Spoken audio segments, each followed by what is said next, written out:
जब अनका को लगता है कि वो मरने वाला है तो वो दरख्त की सूखी शाखों से अपना घोंसला बनाता है। फिर जब सूरज अपनी पूरी शान के साथ निकलता है तो उन शाखों को जला देता है। उसके बाद अनका भी अपने घोंसले समेत जलकर मर जाता है।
लेकिन फिर वो अपनी ही राख से दोबारा जन्म लेता है।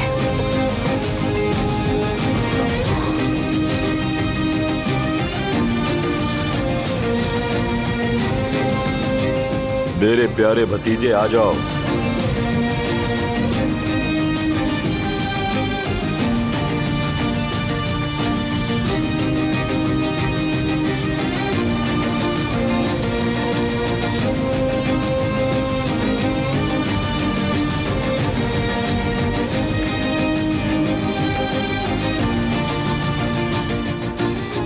नई जिंदगी तुम्हें मुबारक हो मेरे भतीजे। हर किसी को नसीब नहीं होती है।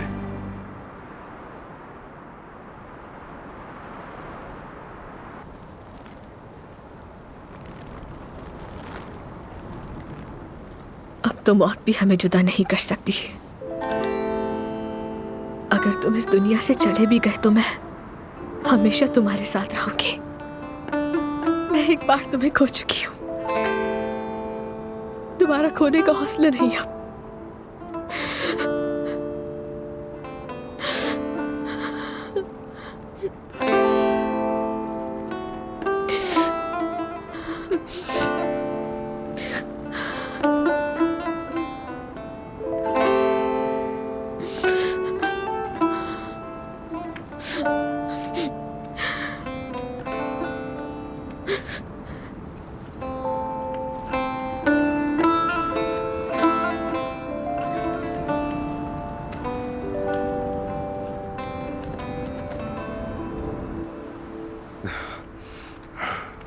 आपने मुझे कैसे ढूंढ लिया? ये सब छोड़ो, पहले मुझसे ये पूछो कि चचा आप आखिर कैसे जिंदा बच गए। बहुत बड़ा कारनामा अंजाम दिया है मैंने। अगर तुम्हें बता भी दूंगा ना, यकीन नहीं आएगा। तो फिर बताइए। तो मुख्तसर सुनो, तुम इस तरह के शैतानी मंसूबों को नाकाम बनाने में बहुत माहिर है तुम्हारा चचा। बहुत सोच समझ के मैंने प्लान बनाया और उसके बाद नाकाम कर दिया सबको।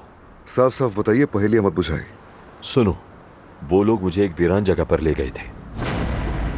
इसके सर पर गोली मारना और इसकी लाश को इसी पानी में फेंक देना। रुको, रुक जाओ,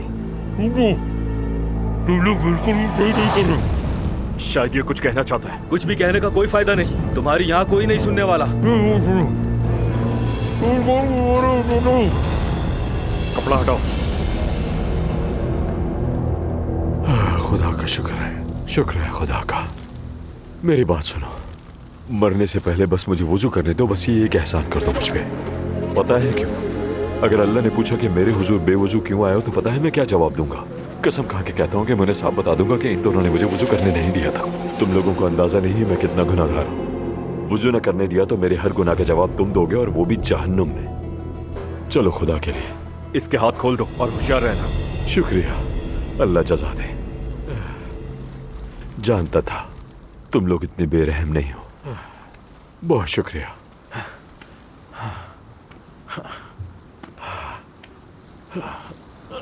बिस्मिल्लाह। बंदूक तो हटाओ मेरे ऊपर से। मैं बस 2 रकात नफिल पढ़ूंगा। दुआ करो कि अल्लाह उसे कबूल कर ले। शुक्रिया। बिस्मिल्लाह। मुझे माफ कर दे या अल्लाह, मैं बहुत गुनहगार हूं।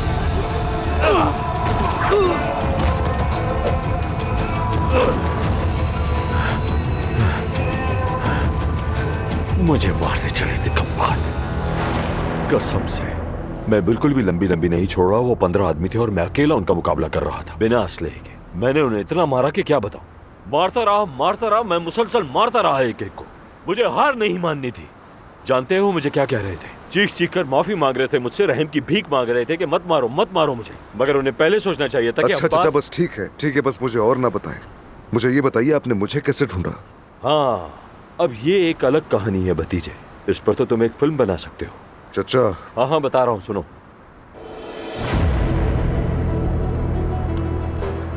ये कैसी खौफनाक जगह है। या अल्लाह,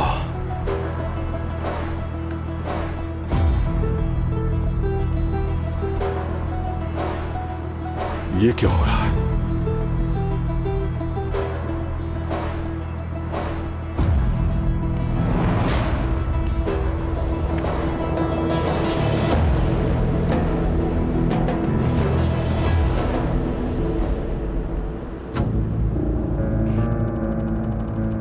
ये तो वही लोग हैं।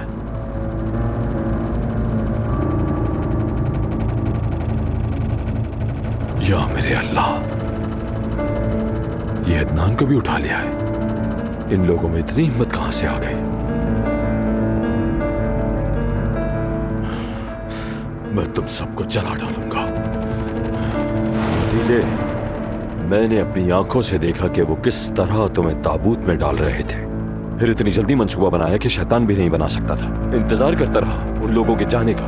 मेरे सामने वो लोग खोदते रहे और फिर तुम्हें उस गड्ढे में डाल दिया उन लोगों ने। फिर मैंने इंतजार किया। जैसे ही वो लोग वहां से चले गए, मैं आराम से वहां आया। मैंने बेलचा पकड़ा। उसके बाद फिर मैं खोदता चला गया। मैंने अपनी सारी जान लगा दी। आखिरकार तुम्हें बचा ही लिया। माफी चाहता हूँ मेरी जान, सच में माफी चाहता हूँ, क्योंकि तुम कुछ देर सांसों के बगैर जो रहे हो। उस रब का शुक्र है जिसने तुम्हें बचा लिया। मैं ये एहसान आपका कभी नहीं भूलूंगा। अब मेरी जान आपकी अमानत है। वो हरामजादे हमें बर्बाद करने में लगे हैं। कुछ भी करके उन्हें रोकना होगा। मुझे तुम पर भरोसा है, तुम ये कर लोगे भतीजे। आप फिक्र मत करें चाचा, हम मिलकर उनसे इसका बदला जरूर लेंगे। उनको उनके इस किए का मजा चखाएंगे। ठीक है, लेकिन सोहा का क्या होगा ये बताओ मुझे। आप फिक्र मत करें, उसके बारे में भी सोच लूंगा मैं। बेहतर है कि घर जाने से पहले हम अपने आप को साफ कर लें। डॉक्टर अभी तक अंदर क्या कर रही है? कुछ भी नहीं बता रही है हमें। डॉक्टर, क्या आप हमें आकर बताएंगी कि क्या हो रहा है?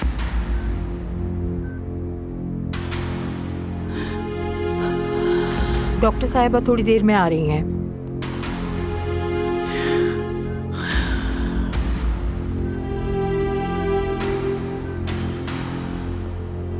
डॉक्टर, क्या वजह है? आप हमें कुछ क्यों नहीं बता रहे? रिलैक्स हो जाए वरना आपको भी दौरा पड़ जाएगा अभी। मुझे बहुत खुशी होती अगर मैं आप लोगों को कोई अच्छी खबर देती। बदकिस्मती से कुदरत साहिबा की हालत ठीक नहीं है। ये आप क्या कह रही हैं डॉक्टर? क्या मेरी बहन ठीक नहीं होगी?